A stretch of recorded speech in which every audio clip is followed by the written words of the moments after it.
everyone. This is Carmen Sale. I'm a growth strategy analyst at Salt Bank.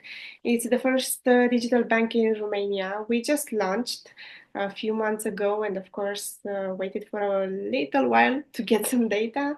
And now we are speeding up our experimentation, and it's a really interesting topic now for me.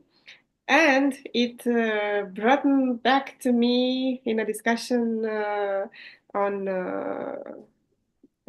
Experimentation Slack channel. One of these discussions brought back to me a big aha moment that I had. I think it was in 2017 about how CRO is actually being a team of one. Being a CRO is being a team of one. And I hope that this short presentation that I have will help you figure out how not only to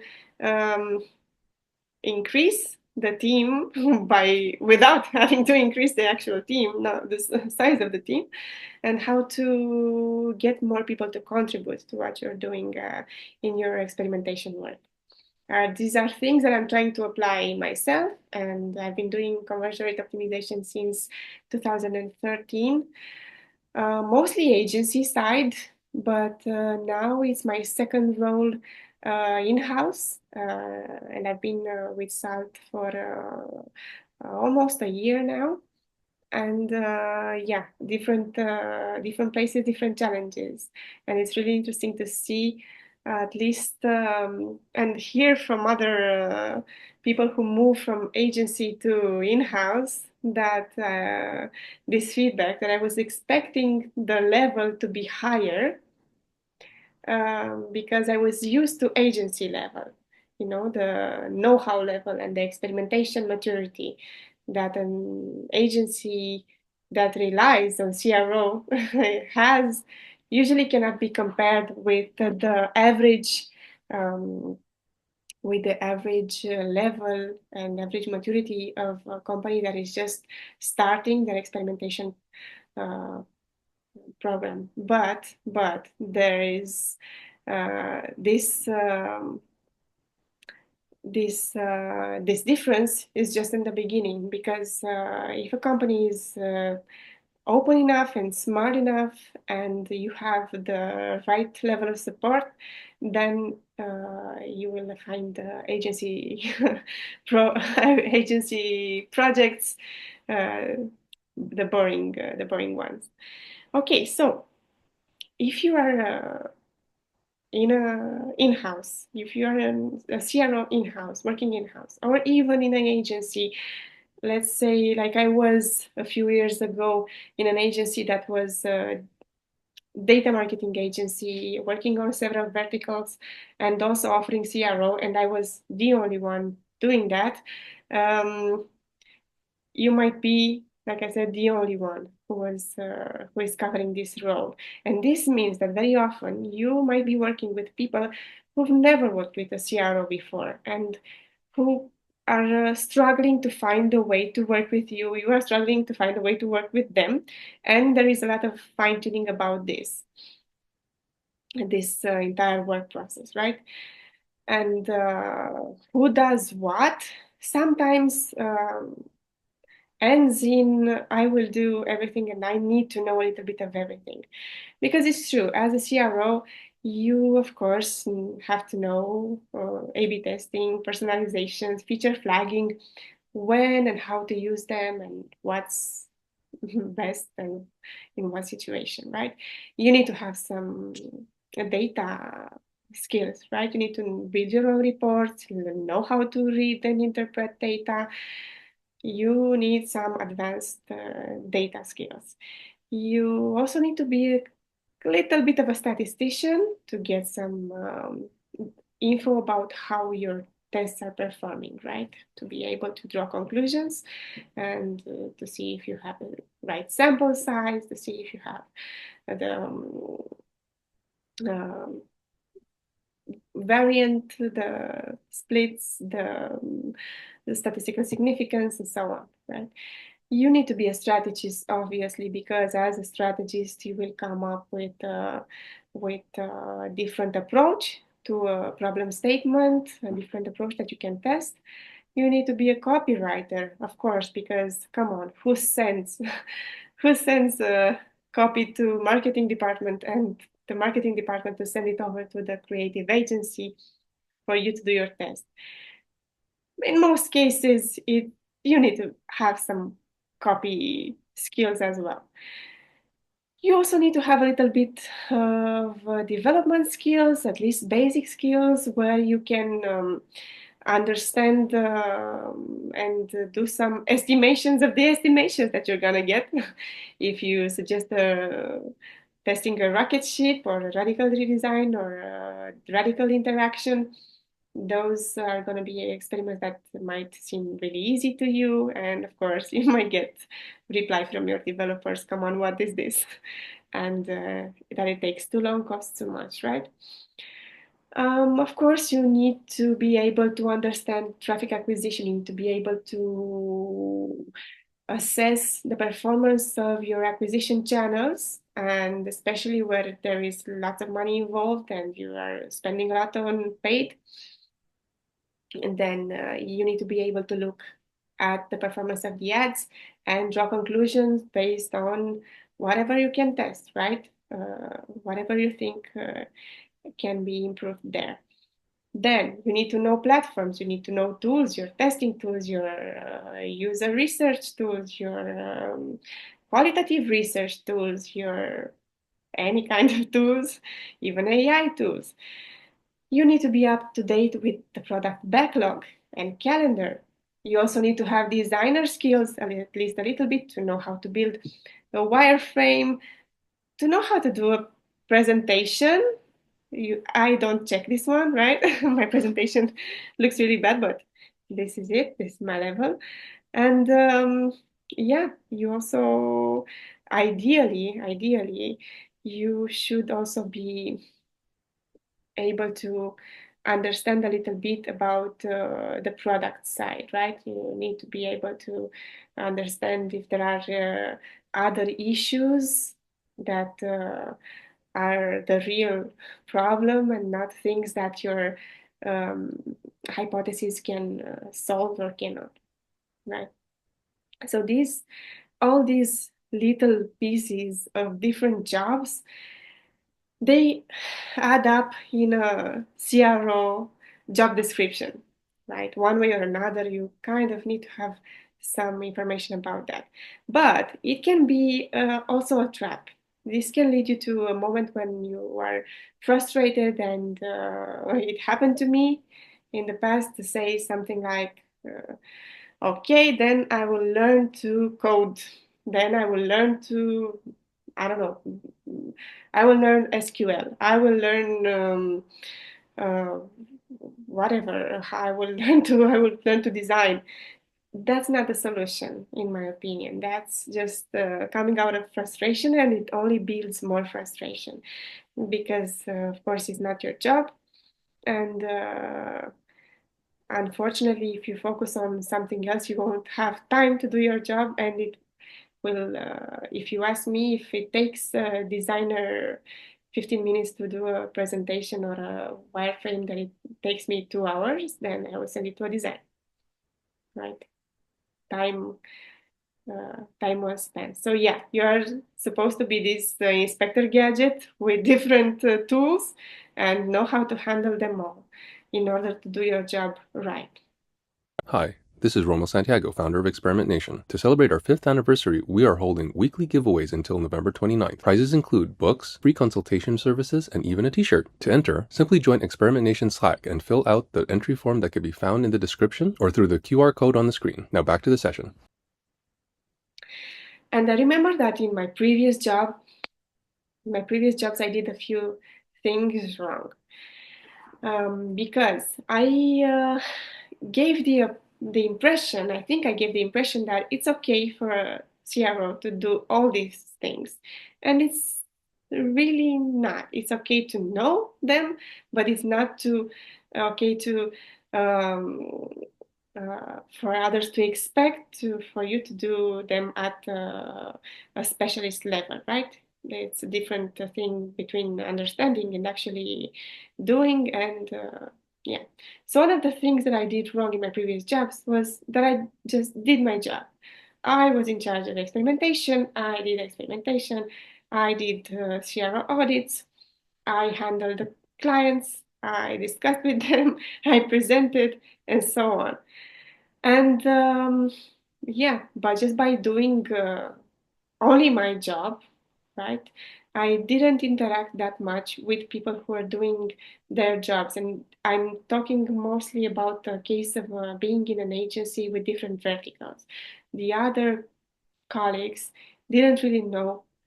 Well, they knew because in an agency people know, but and they have some knowledge about experimentation, but they were not up to date with what's happening. I did my job very well. I never asked for help. Well, I asked for help from data colleagues sometimes, and rarely from performance teams.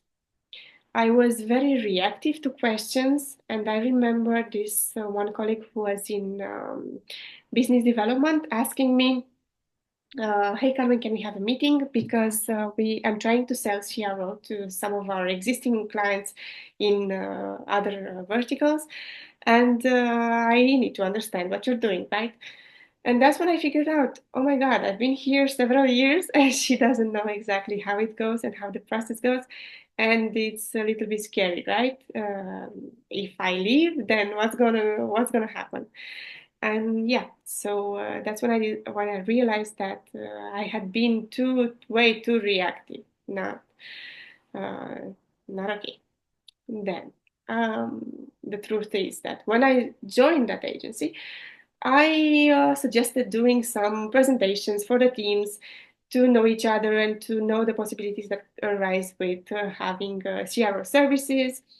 And I think it's a good idea in any kind of organization, right? If you're doing CRO, it's a, a basic thing to do some intro to your colleagues and say, hi, hey, this is what we do, this is what we can do, and this is what we can do together, right?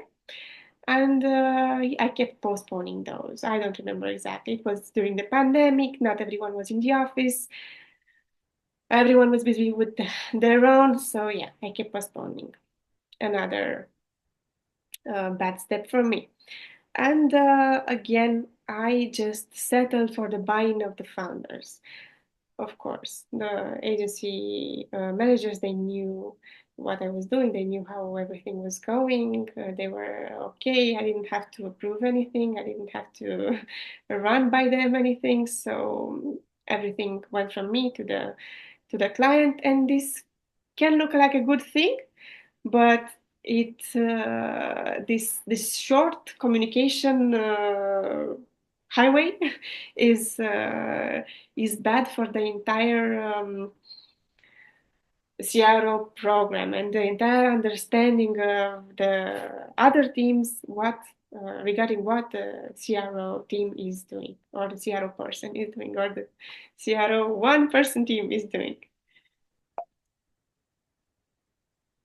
Okay. But besides these roles, what I understood is that you need to be your own PR person. I kind of knew that in the back of my mind, but it only happened a while ago when I was complaining to a friend of mine who works in a totally different type of industry. So, but is more like a um, conventional marketer, let's say. And she was like, honey, you are complaining that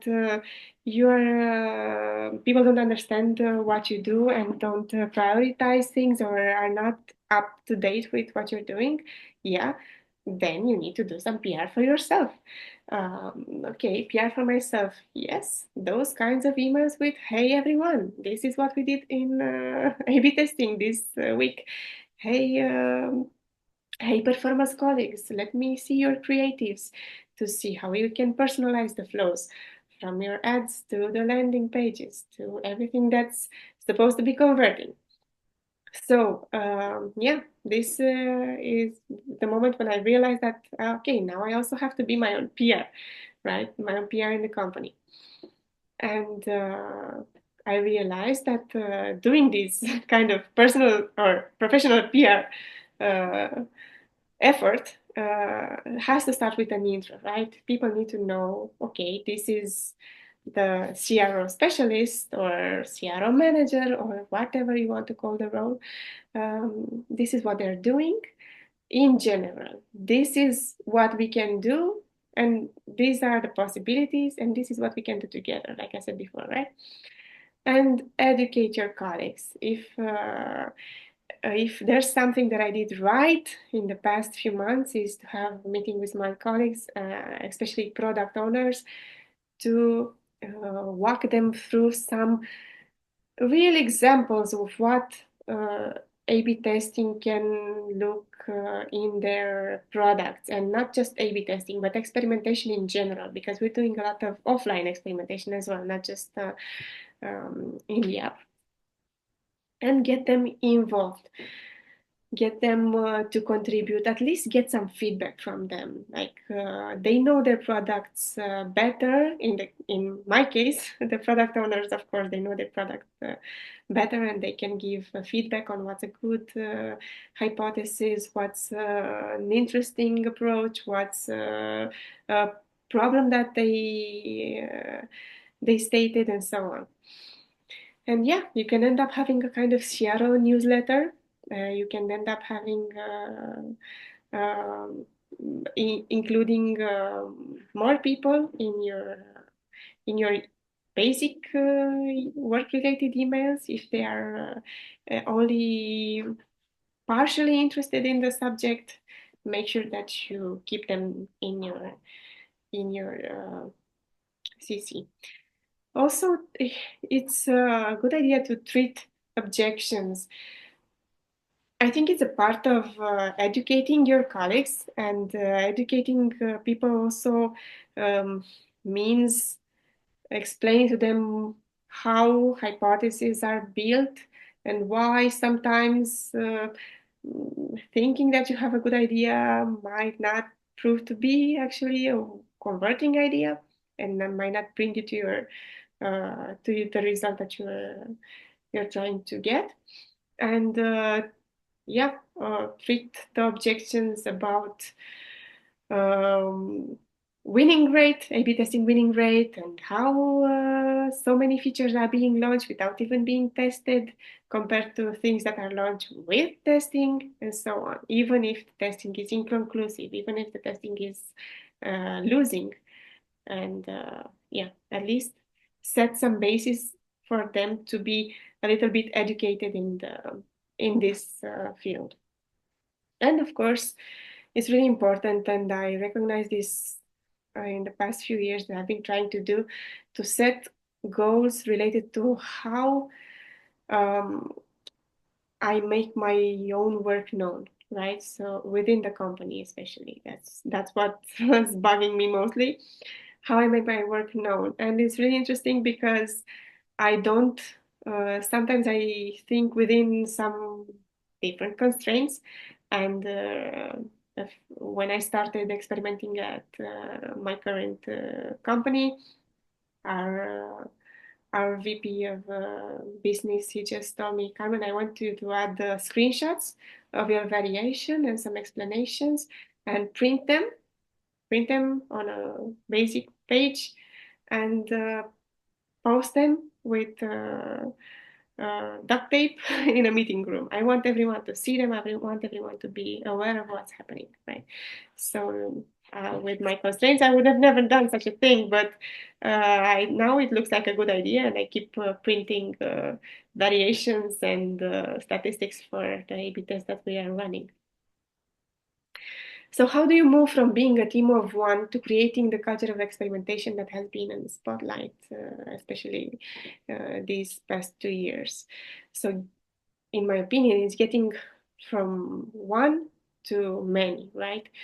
And getting from experimentation done by one person who is covering several little jobs, several pieces of know-how from other positions within a company to getting many people within that company being involved and contributing to the CRO and person and contributing to the experimentation work. And one way to do this is to change your narrative.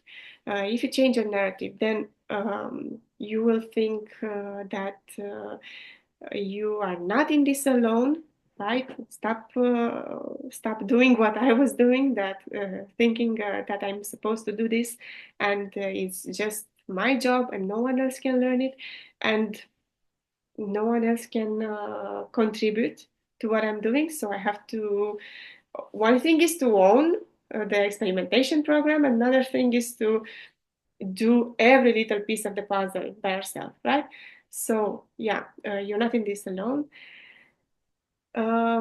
Change the narrative towards I don't need to know everything, right? You don't need to know how to code. You don't need to know how to be a better designer than your website or your app designer to do a better version of the visual that you might be testing, the element that you might be testing.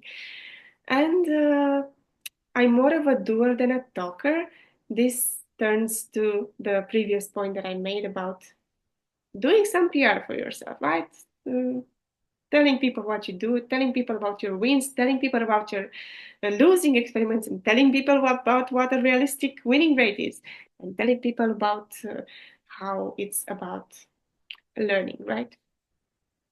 So, culture of experimentation, in my understanding, is a place where you agree that experimentation is exploration. Yeah, you agree this with your colleagues, with the stakeholders, with the product owners, with the other people in your CRO team if you're a bigger team.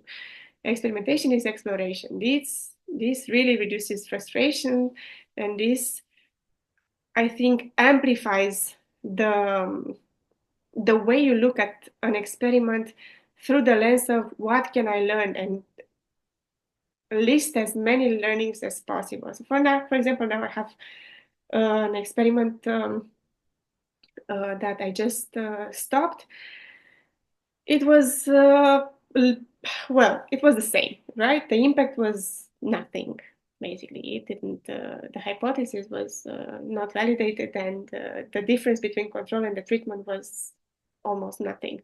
But looking at differences between iOS and Android users, we got some learnings from there. Looking at the number of SMSs, it was an experiment regarding the SMS codes that users are verifying their phone numbers with in an onboarding process, right? The numbers of SMS that we sent changed, right? So we had many areas where we could check for learnings instead of only focusing on is it winning or is it not winning. So from all these areas, you can make sure that you check them, and you focus on what you can learn, right? And again, a culture of experimentation, in my opinion, is to be humble enough to admit that your ideas are not the best. It's not that they will win. It's not necessarily related to the fact that they should win because they are your ideas, but to let others contribute to the experimentation backlog. Okay, another piece of advice that I see coming from people who talk about the culture of experimentation is getting stakeholder buy-in. But who are the stakeholders? So I want to remind everyone here that there is at least one person who believes in experimentation, right? There is at least one individual in every company, and that is the person who hired you in the first place. They were there before you were there, and they believed in such a position, and then they believed in you to accomplish the CRO program, right? So that is the person to start with, in my opinion. they have more time with the company and probably they have more authority than you have, right? So start with that person. If you can leverage your know-how together, if you can leverage your the trust that they have in you, and then yeah, you're set for success for the next steps. But how about the rest? Like I said previously, for the rest of the stakeholders, you should start with educating. And then once you set a little bit of the know-how basis, you can start presenting them um, some low-hanging fruit experiments or fast to validate. I won't say to start with them like those should be your first experiments. I don't necessarily agree with that. Of course, the good part is that you get fast validation on some ideas, and then you get support from and trust from people around you in the company. But I wouldn't start necessarily with those. But at least when you have those easy to understand experiments, make sure that you present them, and especially if they validate or if they give you learnings, not necessarily winnings, right? It's a good idea to document everything and share the documentation. Share the test plans, share the test briefs, share everything with stakeholders who are one way or another involved in what you are doing, and keep the people informed. I saw companies where everyone gets a automated Slack message whenever a test is stopped. I've seen emails going, and this is what I do now, going towards some people in the team to get some exchange of information about what's going on regarding the experimentation, and even for experiments that are not finished yet, even for experiments that are ongoing, of course, right? This is where we're at, this is what has been going on. And I noticed that it's really useful to have, especially in offline experimentation, when you decide to change the iteration on the spot. And it can be an experiment that lasts for 3 months, but with several iterations. And yeah, people need to be updated. Well, you need them to be updated. So that really benefits you. And of course, document sharing, like I said. And sometimes it's good to have some meetings. And I'm curious about how other people do this, how they bring people to the same table to have meetings focused on how experimentation is going. And this leads me to collaborative experimentation, where you get others to contribute to what you are doing. And honestly, at the company where I'm at, I think we launched in April, started experimentation a few weeks after the launch. And I think this summer, July, I think in July it was when I got my first colleague to add uh, an experiment idea to our backlog. And it was biggest win ever. I loved it.